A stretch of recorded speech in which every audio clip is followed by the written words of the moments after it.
ప్రేక్షకులందరికీ నమస్కారం. ప్రస్తుతం మనతో పాటు వేదిక్ ఆస్ట్రాలజర్ గోనుగొండ్ల సురేష్ బాబు గారు ఉన్నారు. గురుగారితో మాట్లాడేద్దాం. నమస్కారం గురుగారు. మణికంఠ గారు నమస్కారం అండి. గురుగారు, ఏప్రిల్ మాసంలో కుంభరాశి వారి పరిస్థితి ఎలా ఉండబోతుంది అంటారు? మణికంఠ గారు, ఈ ఏప్రిల్ మంత్ ఉంది కదండి, అద్భుతమైన మంత్. ఎందుకు చెప్పండి? శ్రీరామనవమి. అవును. ఇంకా చెప్పండి ఎందుకంటే హనుమత్ జయంతి ఉంది. ఇంకా ఒకటేమంటే శ్రీరాముడితో మనం ఎంత చేసినా చివరికి అమ్మవారు లక్ష్మీ కటాక్ష కూడా అక్షయ తృతీయ, ఇవన్నీ మనకు ఉన్నాయి. కాబట్టి ఈ యొక్క విశిష్టమైన మంత్లో నక్షత్రం వైజ్ వాళ్ళకి, రాశి వాళ్ళకి ఎలా ఉందో తెలుసుకొని ఈ సందర్భంలో ఈ పండుగలో ఉన్న విశేష పండుగలు కూడా వాటికి అనుసంధానంగా చేస్తే ఏమేం చేస్తే బాగుంటుందో తెలుసుకుంటూ ఒక మంచి ఆస్ట్రాలజికల్ ఒక డిస్కషన్ చేద్దామండి. దీనిలో భాగంగా కుంభరాశి కనుక మనం చూసుకుంటే ఇందులో ధనిష్ట 3-4 పాదాలు, శతభిషం 1-2-3-4 పాదాలు, అపూర్వభద్ర 1-2-3 పాదాలంతా కుంభరాశిలో ఉంటుంది. ఇంతే కాకుండా పేరు బలం కనుక చూసుకుంటే వీళ్ళకి గు, గే, గో, సా, సి, సు, సే, సో, దా అన్న అక్షరాలు మోరార్లస్ ఇదే సౌండ్తో ఉన్న వాళ్ళంతా కూడా మనకు కుంభరాశిలో ఉంటూ ఉంటారండి. మనం కనుక చూసుకుంటే సూర్యుని యొక్క సంచారం మేషరాశిలో ఉంటుంది, బుధుడు శుక్రుడు మీనరాశిలోను, కుజుడు వచ్చేటప్పటికి కర్కాటక రాశిలో ఉన్నారండి. ఈ యొక్క గ్రహ స్థితిని మనం పెట్టి కనుక చూసుకుంటే ఎలా ఉండబోతుంది, మనకి సూక్ష్మ గోచారం, లఘు గోచారం కాన్సెప్ట్ కనుక మనం చూస్తే వీళ్ళకి ఎలా ఉంటుందంటేనండి, సూర్యుడి వల్ల లక్ష్మీప్రదంగా ఉంటుంది, కుజుని వల్ల ధన ప్రేమ వస్తుంది, బుధుడు వల్ల ధనం వస్తుంది, శుక్రుడు వల్ల మాత్రం ధనం ఖర్చు అవుతుంది. తర్వాత గురువు వచ్చేటప్పటికి కొంచెం బంధువులతో గొడవలు అవన్నీ అయ్యే అవకాశం ఎక్కువగా ఉంటుంది అనమాట. మనం ఓవరాల్గా కనుక చూసుకుంటే మేజర్ ఫాస్ట్గా మూవ్ అయ్యే గ్రహాల్లో కనుక చూస్తే వీళ్ళకి లక్ష్మీప్రదంగా, ధనవంతంగా, సంపదమయంగా చక్కగా ఉంటుంది. అలానే కొన్ని చోట్ల ధనం కూడా లైట్గా ఖర్చు అయ్యే అవకాశం ఎక్కువ, ఒకే ఒక విషయంలో కేర్ఫుల్గా ఉండాలి, బంధువులతో గొడవ అయ్యే అవకాశం ఎక్కువగా ఉంటుంది. సుఖంగా ఉందాం, కంఫర్టబుల్గా ఉందాం అన్న విషయాలు మాత్రం ఉండదు, కొంచెం వీళ్ళు కష్టపడాల్సిన టైం అనమాట. మనం కనుక చూసుకుంటే ఇంత మంచి మంత్ కుంభరాశి వాళ్ళకి రావటం ఒక స్పెషలైజ్డ్ సిగ్నల్ నేచర్ నుంచి. ఏంటంటే వీళ్ళకి ఏళ్ళనాటి శని మారిపోయారు. మొన్న ఉగాదికి మారటంతో శని యొక్క ప్రభావం తీవ్రతలకు స్లోగా తగ్గుతూ వస్తుంటుంది. సో పెద్ద రిలీఫ్ అంటారు వాళ్ళకి. నేచర్ నుంచి మనకి సిగ్నల్స్ వస్తూ ఉంటుందండి. ఎలా అంటే మనకి శని ఉగాది పండుగ రోజున మారారు, అక్కడి నుంచి చాలా రిలీఫ్ వస్తుంది. అంతేకాకుండా మే 14వ తారీఖు నుంచి గురువు మారటం వల్ల కూడా వీళ్ళకి మంచి పాజిటివ్ ఎనర్జీ వస్తుంది. అయితే ఈ మధ్యలో ఏప్రిల్ మంత్ ఉందండి, ఇక్కడ కూడా వీళ్ళకి చాలా గ్రహాలు అనుకూలంగా ఉన్నాయండి. ఇప్పుడు దాకా మనం చెప్పుకునే సూర్యుడు అయితేనేమి, తర్వాత మనకి వేరే గ్రహాలు, శని గ్రహం కానివ్వండి, ఇంకో గ్రహాలు, ఇవన్నీ అందులో ఉన్న గ్రహాలన్నీ కూడా వీళ్ళకి చాలా అనుకూలంగా ఉన్నాయని చెప్పుకోవాలి. ఎందుకంటే మనకి సెకండ్ హౌస్లో, థర్డ్ హౌస్లో ఇలా రకరకాల హౌస్లో కనుక గ్రహాలు ఉండటం వల్ల మేజారిటీ ఆఫ్ ది గ్రహాలు వీళ్ళకి అనుకూలంగా ఉన్నారు. ముందు రాబోయే రోజులు ఇంతకు ముందులాగా కష్టమైన తరమైన రోజులు కాకుండా కొంచెం అనుకూలంగా ఉంటున్నాయి అనే దానికి ఒక నేచర్ నుంచి ఒక సిగ్నల్ వీళ్ళకి ఈ మంత్లోనే ఎక్స్పీరియన్స్ అవుతారు. అందుకని ఈ రాశి వాళ్ళు, కుంభరాశి వాళ్ళు చాలా జాగ్రత్తగా ఈ వీడియోని చూడండి. మీకు తెలిసిన వేరే కుంభరాశి వాళ్ళు ఉంటే వాళ్ళకి ఫార్వర్డ్ చేయండి. గతంతో పోలిస్తే నా జీవితం బాగానే ఉంది అనే ఫీలింగ్ అయితే వస్తుంది. కాన్ఫిడెన్స్ లెవెల్ పెరుగుతాయి, ఆపర్చునిటీస్ వస్తాయి. అది ఏంటో చూద్దాం. ఎలా నేను చెప్పేది కాదు, మన మహర్షులు చెప్పారు ఆ గ్రహస్థితిని బట్టి. అందులో ఏం చెప్పారంటే సూర్యుడు 3వ ఇంట్లో ఎంటర్ అవుతాం వల్ల, ఎప్పుడైతే ఎంటర్ అవుతున్నారు ఏప్రిల్ 14వ తారీఖున వీళ్ళకి ఎలా ఉంటుందంటే ఆరోగ్యం, నిత్య సంతోషం, బంధుమిత్ర సమాగమ, అర్ధలాభ, పుత్ర సౌఖ్యం, ఇష్ట సిద్ధి, స్తృతియగే.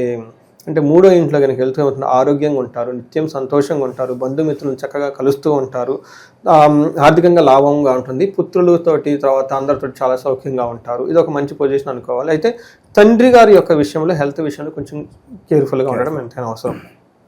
అదే కుజుడు వీళ్ళకి 6వ ఇంట్లో ఉండటం వల్ల కుంభరాశి వాళ్ళకి ఇది అగైన్ కుంభరాశి వాళ్ళకి చాలా అనుకూలిస్తుంది. ఇది ఈ కుజుడు వీళ్ళకి ఇక్కడ దాదాపు 2 months ఉంటారండి. ఈ 2 months కూడాను కుంభరాశి వాళ్ళకి 6వ ఇంట్లో ఉండటం వల్ల చాలా యోగ్యతనిస్తాడు. ఏ విధంగా మనం ఇప్పటిదాకా సూర్యుడు గురించి చెప్పుకున్నాం, వాళ్ళు యోగ్యతనిస్తారు. తర్వాత కుజుడు కూడా వీళ్ళకి చాలా యోగ్యతనిస్తూ ఉంటారు. ఎలాంటి యోగ్యతనిస్తారో చూద్దాం.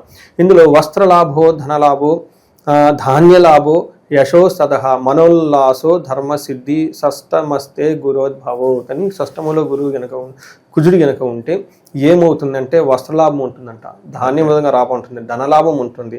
అంతేకాకుండా యశో లాభం, ధనలాభంతో కీర్తి ప్రతిష్టలు ఉంటాయి. మనోసల్లాసో, మనసంతా చాలా ఉత్సాహంగా హ్యాపీగా ఉంటుంది. ధర్మసిద్ధి, ఏదైనా కనుక మంచి పనులు కనుక చేస్తూ ఉంటే ఆ పనులకి సిద్ధించేసి చాలా చక్కగా రిజల్ట్ వస్తూ ఉంటుంది అనమాట. ఈ ప్రకారం కనుక చూసుకుంటే వీళ్ళకి 9వ ఇంట్లో అగైన్ కొంచెము దృష్టి ఉండటంతో ఫాదర్ లాంటి ఫిగర్ రిలేటెడ్ లాంగ్ ప్రయాణాలు, దూర ప్రయాణాలు చేసిన తర్వాత ఏమంటారు, కొంచెము ప్రయాణాల్లో ఆందోళనకరంగా ఉండే అవకాశాలు ఎక్కువగా ఉంటుంది. ఫస్ట్ హౌస్లో అగైన్ దృష్టి ఉండటం వల్ల కొంచెం కత్తుల వల్ల గాయాలు ఈ అవకాశం ఎక్కువగా ఉంటుంది. కొంచెం జాగ్రత్తగా ఉండాలి. బట్ మళ్ళీ మనకి ఇప్పటిదాకా 2 గ్రహాలు అనుకూలంగా ఉన్నాయని చెప్పుకున్నాం. శుక్రుడు 2వ ఇంట్లో ఉండటం వల్ల అగైన్ వీళ్ళకి మంచి చేస్తూ ఉన్నారు. అంటే 4 ప్లానెట్స్ వీళ్ళకి బాగా సపోర్ట్ ఇస్తూ ఉన్నాయి అన్నమాట.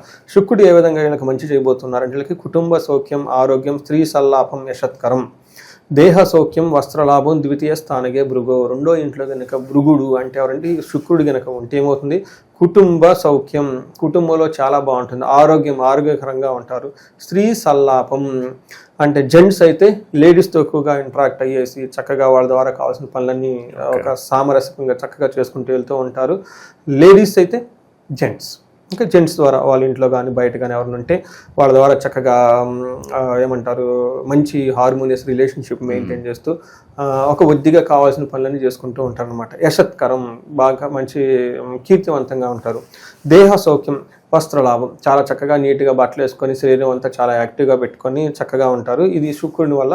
అయితే శుక్రుని వల్ల 8th హౌస్లో దృష్టి కూడా ఉండటం వల్ల వీళ్ళు టయానికి మంచి ఫుడ్ తింటాం, చక్కగా ఉంటాం, హ్యాపీగా ఉంటాం జరుగుతూ ఉంటుంది. మణికంఠ గారు ఒక క్లూ ఉంటుందండి ఇందులో, మీరు బాగా గమనించండి. నా రాశి ఫలాల్లో కూడా ప్రతి దాంట్లో కేర్ఫుల్గా కానీ గమనిస్తాం. ఎందుకంటే మీరు 12 రాసులు నా ద్వారా వింటారు కాబట్టి జనాలు ఏ రాసుకో ఆ రాసి చూసుకుంటారు. బట్ మీరు 12 రాసులు వింటారు కాబట్టి వెరీ సింపుల్ లాజిక్ ఏంటంటేనండి, ఎవరికైతే గ్రహాలు అనుకూలంగా ఉంటాయో వాళ్ళు టయానికి ఫుడ్ తింటారు, చక్కగా బట్టలు వేసుకొని నీట్గా ఉంటారు, కంఫర్ట్స్ ఉంటాయి వాళ్ళకి. అది సింబల్. ఎవరికైతే ప్లానెట్స్ అనుకూలంగా ఉండవు వాళ్ళు టయానికి ఫుడ్ స్కిప్ చేస్తారు, నీట్గా ఉంటారు. అందుకని మనకి ఏం చెప్తారంటే మనం తినే ఫుడ్ మీద గ్రహాలు ఇంపాక్ట్ ఉంటుంది, గ్రహాలు ఇంపాక్ట్ ఫుడ్ మీద. 2 వైస్ వర్సా ఉంటుందండి. మనం మంచి ఫుడ్ తిని యాక్టివ్గా ఉంటే అది గ్రహాలు పాజిటివ్ సిగ్నల్ వెళ్ళిపోతుంది. మనం ఫుడ్ స్కిప్ చేస్తుంటే గ్రహాలు మనకు ఉంటూ ఉందన్నమాట. అంటే గ్రహాల యొక్క ఇంపాక్ట్ మన మీద అంటుందో మన యొక్క ఇంపాక్ట్ గ్రహాల మీద అంత ఉంటుందండి. అందుకని మనం చేసే మంచి పని చేస్తే గ్రహాలు సంతోషిస్తూ ఉంటాయి. ఇది ఎందుకు చెప్తున్నానంటే ఎవరైనా గనక ఏదో కొన్ని రీజన్ల వల్ల ఫుడ్ కనుక స్కిప్ చేస్తూ ఉన్నారు అంటే ఎక్కువ సూర్యుడు యొక్క ప్రభావం సరిగా లేదు, కుజుని యొక్క ప్రభావం సరిగా లేదు అని గుర్తుపెట్టుకోవాలండి. మీరు పెద్ద పెద్ద జ్యోతిష్కుల దగ్గరికి వాళ్ళకి వెళ్ళి అన్న అవసరం లేదు, మీకు సిగ్నల్ వచ్చేస్తుంది. ఓకే నేను మీల్స్ స్కిప్ చేసే విధంగా నా చుట్టూ పరిస్థితులు ఉన్నాయి అంటే నేను జాగ్రత్తగా మీల్స్ స్కిప్ చేయకూడదు. ఇంకొక రెమెడీ ఏం చెప్తారంటే మనకి ఇది శాస్త్రాలు చెప్తారండి, మనం అన్నం తినడానికి 1,00,000 మంది వచ్చి మన గురించి వెయిట్ చేస్తున్నారు, అయినా కానీ టయానికి భోజనం చేయాలి. కొంతమంది అమ్మో నా దగ్గర 1,00,000 మంది వెయిట్ చేస్తున్నారు, పెద్ద మనుషులు వచ్చినారు కూర్చున్నారు, నేను భోజనం చేస్తే వాళ్ళు ఏమైనా అనుకుంటారని చెప్పేసి మనం వెళ్తాం అక్కడికి. ఏ ఉద్దేశంతో అయితే వెళ్ళి వాళ్ళని మనం కలుస్తామో ఆ ఉద్దేశం నెరవేరదంట. అందుకని వెరీ పవర్ఫుల్ రెమెడీ. ఎందుకంటే అన్నానికి ప్రదాత సూర్యుడు అండి. సూర్యుడు మనకు భోజనం ఇస్తూ ఉన్నాడంటే సూర్యుడు హ్యాపీగా ఉండబట్టే కదండి. ఆ భోజనం ఇస్తూ మనం తీసేస్తే సూర్యుడు కోపం వస్తుంది. సూర్యుడు కోపం వస్తే ఏమవుతుంది, నవగ్రహాల అధిపతి ఆయన కదండి. అందుకని చెప్పేసి మనకి భోజనానికి గ్రహాలకి మన సక్సెస్కి రిలేషన్షిప్ చాలా ఉంటుందండి. అందుకని ఇది మనకి రామాయణంలో కూడా వస్తుంది, మీకు తెలిసే ఉంటుందో లేదో. శబరి రాముడికి అన్నం తింటున్నావా భోజనం చేస్తున్నావా అని ఫస్ట్ క్వశ్చన్ అడుగుతున్నాను. ఎందుకంటే కింగ్ కాబట్టి ఆయన రాజు కాబట్టి సూర్యుడు యొక్క బలం ఉండాలి కాబట్టి. చూడండి ఒక చిన్న మొక్కలా చెప్పేసిందో ఆమె చేసిన టయానికి భోజనం అయింది అని చెప్పేసి ఇమీడియట్గా రేగి పండు తీసుకొచ్చేసి తుడిసేసి ఇచ్చేస్తుంది అనమాట. అందుకని టయానికి భోజనం చేయడం చాలా చాలా ఉత్తమం. ఎవరైతే ఉన్నతంగా ఎదగాలనుకుంటున్నారో, ఆధ్యాత్మిక ఎదగాలనుకుంటున్నారో, నాయకత్వ లక్షణాలు ఉండాలనుకుంటున్నారో భోజనాన్ని ఎప్పుడు ఎవరు స్కిప్ చేయకూడదండి. ఇది మనకి డిస్కషన్ వచ్చింది కాబట్టి. ఓకే, సో దీని వెనకాల ఎంత పరమార్థం ఉందన్నమాట అయితే. అవునండి. ఓకే గురుగారు, అలాగే ఇప్పుడు ఉద్యోగాలు ఎవరైతే కొంతమంది మారాలి, వేరే కంపెనీ మారాలనుకుంటారు, మరి అలాంటి వాళ్ళకి ఈ మాసం ఎలా ఉంటుంది? సరైన నిర్ణయం అంటారు ఉద్యోగ మార్పు అనేది ఈ రాశి వాళ్ళకి? వీళ్ళు కుంభరాశి వాళ్ళకి మనం అందులో ఉగాది ఫలితాల్లో కూడా చాలాసార్లు చెప్పుకున్నామండి. రాబోయే టైం అంటే చాలా ఫేవరబుల్గా ఉంటుంది. ఒక్క ధనం విషయంలో చాలా కేర్ఫుల్గా ఉండాలి. రిజల్ట్ కొన్నిసార్లు వస్తుంది, రాకపోవచ్చు, ఫైనల్ సాటిస్ఫాక్షన్. బట్ ఉద్యోగం మారటానికి చాలా బెస్ట్ అనుకూలం. రెండోది ఎవరైనా ఇల్లు కొనుక్కోవాలనుకుంటే కొనుక్కోవచ్చు, మిషనరీ లాంటి ఫిక్స్డ్ అసెట్లు ఉంటే కొనుక్కోవచ్చు, బంగారం కొనుక్కోవచ్చు, ఇవన్నీ కొనుక్కోవచ్చు అండి. ఒకటి వీళ్ళ కేర్ ఏంటంటే అండి, మనీ తెలవని వాళ్ళకి ఇచ్చేసి పెద్ద పెద్ద బిజినెస్లో పెడితే మనీ ఇచ్చేస్తే అది మీకు తిరిగి రాదు, క్లాస్ అయిపోతుంది. అది మర్చిపోవడమే, అది మర్చిపోవటం. కరెక్ట్గా చెప్పారు, పంచి డైలాగ్ వేస్తారు. దాన్ని ఇచ్చా అంటే మర్చిపోవటమే అది కొంత నయ్యం. తీసుకున్న వాళ్ళు మళ్ళీ వచ్చి ఫైటింగ్ చేస్తారు. నువ్వు డబ్బులు ఇవ్వడం వల్ల చేస్తాము, మధ్యలో ఎరకపోయి ఇంకా డబ్బులు ఇవ్వన్నాడు. ఇట్లా ఫైటింగ్ చేసే వాళ్ళు కూడా ఉంటారు. రివర్స్లో మన మీద కేసులు వేసే వాళ్ళు ఉంటారు. మేము ఏదో కమిట్మెంట్ ఇచ్చాం, మిమ్మల్ని నమ్ముకొని వచ్చామండి. అంతేకాదు కొన్నిసార్లు మనం పెట్టినా మళ్ళీ మనకు వచ్చే గొడవలు ఎన్నో ఉంటాయండి. కానీ ధనం విషయంలో కేర్ఫుల్గా ఉండాలి. రెండోది, మీరు పని చేసుకుంటూ వెళ్ళిపోండి అంతే, హోలిస్టిక్గా. కొన్నిసార్లు మీకు రిజల్ట్ నోటీస్ఫుల్గా ఉంటుంది, కొన్నిసార్లు ఇన్నోటీస్ఫుల్గా ఉంటుంది. బట్ ఉత్సాహంగా చేసుకుంటూ వెళ్ళిపోండి. ఇదంతే తప్ప మిగతా ఇది ఏది చేసినా కానీ చక్కగా ఉంటుంది. ఈ శని వల్ల అన్నిటి వల్ల మీకు అనుకూలంగా ఉంది. ఈ మంత్ ఇంకా అనుకూలంగా ఉంది కాబట్టి ఎవరైనా జాబ్ చేంజ్ అవ్వాలనుకున్న ఆపర్చునిటీస్ నాకు చక్కగా గ్రాప్ చేసుకుని ముందుకు వెళ్ళిపోండి. అలాగే గురుగారు, వ్యాపారాల నిమిత్తం కావచ్చు, చదువుల నిమిత్తం కావచ్చు, విదేశీ ప్రయత్నాలు కూడా సక్సెస్ అవుతాయి అంటారు ఈ మాసం వల్లకి? ఐశ్వర్యవంతంగా ఉంటుంది, జయప్రదంగా ఉంటుంది, సంపదలు ఉంటాయి, చక్కగా భోజనాలు చేస్తారు, అన్ని విధాలా అనుకూలంగా ఉంటుంది. బిజినెస్ పీపుల్ ఎవరైనా ఉన్నా కానీ చక్కగా బిజినెస్లు చేసుకోవచ్చు. ఎందుకంటే మేజర్ గ్రహాలు అనుకూలంగా, అందులో బిజినెస్ పీపుల్కి ఎవరికి అనుకూలంగా ఉంటే శుక్రుడు అనుకూలంగా ఉండాలి కదా. శుక్రుడికి 2వ ఇంట్లో ఉండి చక్కగా యోగ్యతను ఇస్తూ ఉన్నారు. 8th హౌస్ని చూసి టైంలో ఫుడ్ తినటం కానివ్వండి, తర్వాత వస్త్రలాభం, ధనలాభం, ఆర్థిక లాభం అంతా చూపిస్తుంది. బిజినెస్ పీపుల్కి చాలా బాగుంటుంది.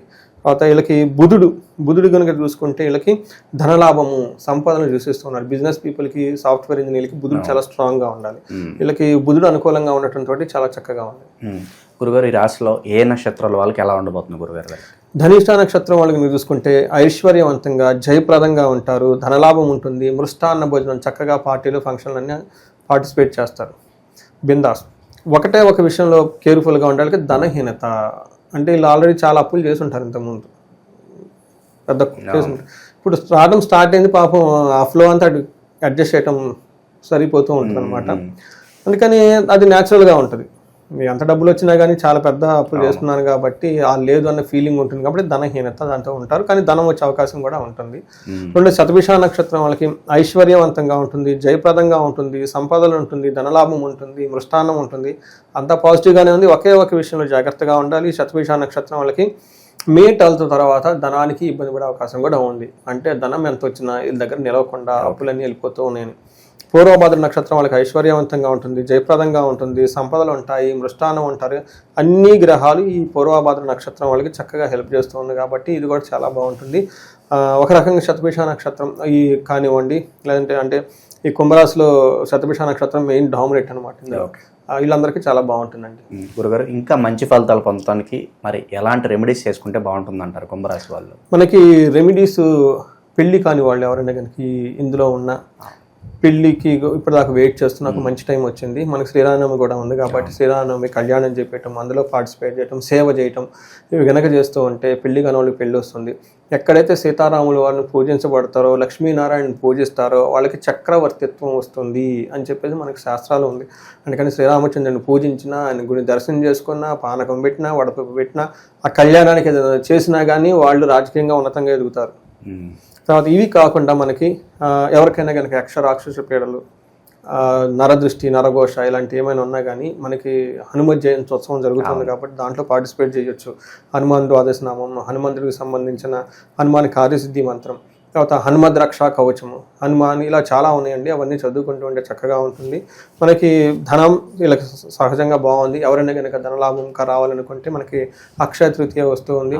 చక్కగా ఈ అక్షయ తృతీయ రోజున, దానికి ముందు రోజు వీళ్ళకి ఎవరైనా కనుక బాగా ఫైనాన్షియల్గా క్రైసిస్ ఉంటే శ్రీ సూక్తంతో సంపుటీకరణ చేసి శీఘ్ర ధన ప్రాప్తి, నష్టద్రవ్య ప్రాప్తి చేసుకోండి, బాగుంటుంది. లేదంటే ఇంకా ఎవరైనా మాకు పెద్ద పెద్ద అప్పులు ఉన్నాయండి, 4 కోట్లు, 5 కోట్లు, 10 కోట్లు మధ్యలో లాక్ అయిపోయినాయి అన్నవాళ్ళు ఈ విశేష పండుగ ముందు నుంచి కుబేర పాశుపత అభిషేకం చేయించుకుంటే చాలా కలిసి వస్తుందండి. ఈ వీడియో చూసిన వాళ్ళు ఎవరైనా కనుకుంటే వారం 10 రోజుల నుంచే కుబేర పాశుపత అభిషేకము, లక్ష్మీ హోమము ఇవన్నీ చేస్తుంటే ఖచ్చితంగా అమ్మవారు వాళ్ళని కరుణించి వాళ్ళ ఎంట ధనం ఉంటుందంటే వాళ్ళ ఎంట ధన ప్రవాహం. సో మీరు చెప్పినట్లుగా ఓవరాల్గా కుంభరాశి వాళ్ళందరికీ కూడా మంచి జరగాలని చెప్పి మనస్ఫూర్తిగా కోరుకుందాం గురుగారు. ధన్యవాదాలు.